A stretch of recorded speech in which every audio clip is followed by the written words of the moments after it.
Hello everyone, welcome back to my channel. আজকে মন্টির রান্নাঘরে তৈরি হবে ডালপুরি। এই বৃষ্টির ওয়েদারে কিন্তু সন্ধ্যাবেলা যদি গরম গরম ডালপুরি হয় তাহলে কিন্তু খেতে মন্দ লাগে না, বা সকালের জলখাবারেও কিন্তু এই রেসিপিটি খুব ভালো যায়। চলো তাহলে কিভাবে এই ডালপুরিটি তৈরি করলাম সেটিই দেখা যাক।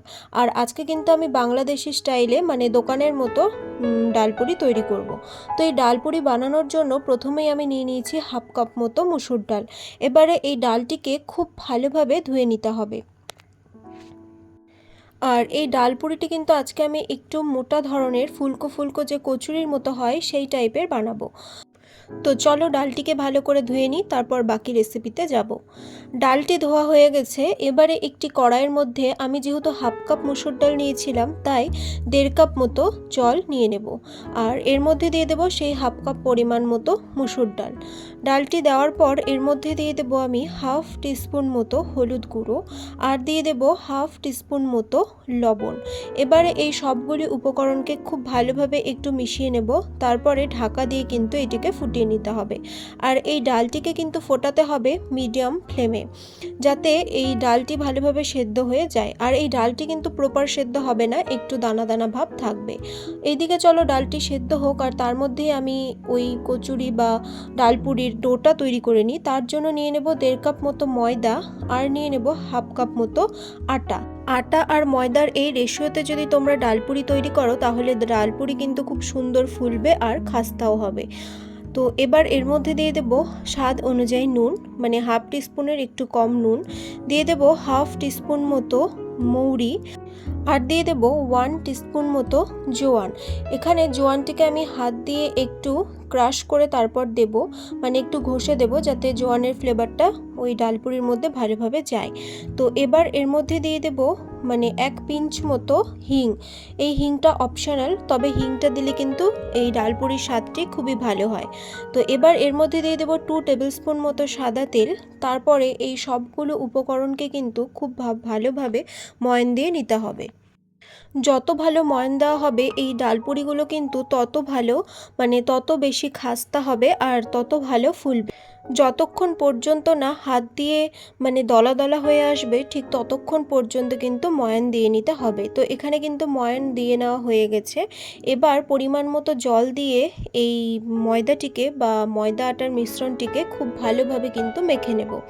আর এই ডোটা কিন্তু খুব বেশি নরম হবে না, একটু শক্ত মতো করেই কিন্তু ডোটিকে মাখতে হবে। আর এখানে আমার এই ডোটি মাখতে মানে হাফ কাপের একটু বেশি কিন্তু জল লেগেছে, তাতেই কিন্তু এই সম্পূর্ণ ডোটি মাখা হয়ে গেছে। তো দেখো এখানে ডোটি কিন্তু খুব ভালোভাবে মাখা হয়ে গেছে। এবারে ওপরে একটু তেল দিয়ে ভালোভাবে মাখিয়ে এটাকে আমি ঢেকে রেখে দেব কিছুক্ষণের জন্য। প্রায় আধা ঘন্টা যদি তোমরা ঢেকে রাখতে পারো তাহলে কিন্তু খুবই ভালো হয়। আর এদিকে দেখো ডালটিও আমার খুব ভালোভাবে সেদ্ধ হয়ে গেছে, ঠিক এরকম দানা দানাই কিন্তু থাকবে, মানে একদম প্রপার কিন্তু সেদ্ধ হবে না, একটু দানা দানা ভাব থাকবে, সেরকম অবস্থাতেই নামাতে হবে। তো কিছুটা পরিমাণ আরও জল রয়ে গেছে, চলো এই জলটিকে ভালোভাবে শুকনো করে নিই, তারপর এটিকে সাইডে ঢেলে রাখবো। তো ডালটিকে সাইডে রেখে তারপর কড়াইটিতে 1 টেবিল স্পুন মতো সাদা তেল গরম করে এর মধ্যে দিয়ে দেব রসুন কুচি।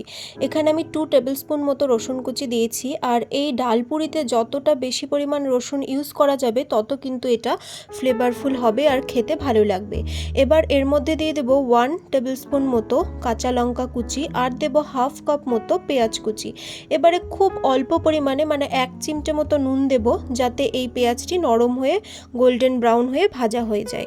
তো এটিকে লাল লাল করে খুব সুন্দর করে ভেজে নেব। যেহেতু আমি ডালে বা ময়দাতে লবণ ইউজ করেছি তাই এখানে খুব বেশি পরিমাণ লবণ দেব না। তো চলো খুব ভালোভাবে পেঁয়াজটিকে ভেজে নিই। পেঁয়াজটি ভাজা হয়ে গেলে এর মধ্যে দিয়ে দেব সেই সেদ্ধ করে রাখা ডালটিকে। আর ডালটিকে দেওয়ার পর এটিকে খুব ভালোভাবে পেঁয়াজের সাথে মিশিয়ে নিতে হবে। তো চলো খুব ভালোভাবে এটিকে মিশিয়ে নিই, তারপর বাকি রেসিপিতে যাব। আর এই ডালপুরির সাথে কিন্তু কোনো সবজি বা ঘুগনি কিছুই লাগে না, শুধু একটুখানি আচার বা সস হলেই কিন্তু এই ডালপুরি খেতে খুবই টেস্ট লাগে। তো দেখো মিশিয়ে নেওয়া হয়ে গেছে। এবার এর মধ্যে দিয়ে দেবো হাফ টিস্পুন মতো গরম মশলা গুঁড়ো, আর দিয়ে দেবো 2 টেবিল স্পুন মতো ধনেপাতা কুচি। এবারে আরও একবার খুব ভালোভাবে এই সবগুলো উপকরণকে মিশিয়ে নেব, মানে ধনেপাতাটিকে ভালোভাবে এই ডালটির সাথে মিশিয়ে নেব। তারপর এটিকে সাইডে রেখে ভালোভাবে ঠান্ডা করে নেব। এটি কিন্তু ঠান্ডা করতে করতে হবে আর একদম শুকনো শুকনো করে নিতে হবে। তো চলো এটি ঠান্ডা হোক, ততক্ষণে আমি এই যে ডোটা মেখে রেখেছি এখান থেকে লেচি কেটে নেব। তো যে পরিমাণ ডো আমার হয়েছে, মানে যে পরিমাণ আটা ময়দার ডোটা আমি তৈরি করেছি তার থেকে কিন্তু এখানে মোটামুটি 20টা মতো ডালপুরি তৈরি হবে। তো ঠিক দেখো, আমরা লুচি যেরকম মানে লুচি করার জন্য আমরা যেরকম গুলি কাটি ঠিক সেরকমই কিন্তু গুলি এখান থেকে কেটে নেব।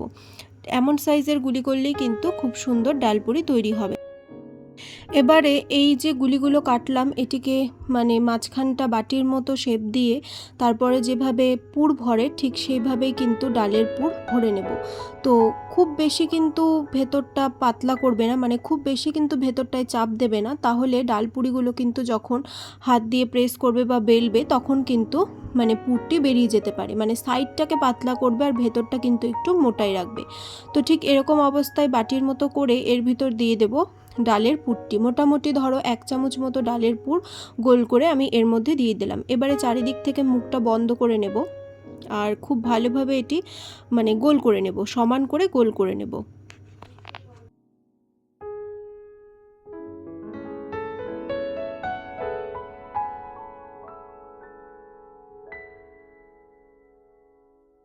এবারে একটা বোর্ডের ওপরে এই গুলিটাকে রেখে হাত দিয়ে খুব ভালোভাবে প্রেস করব।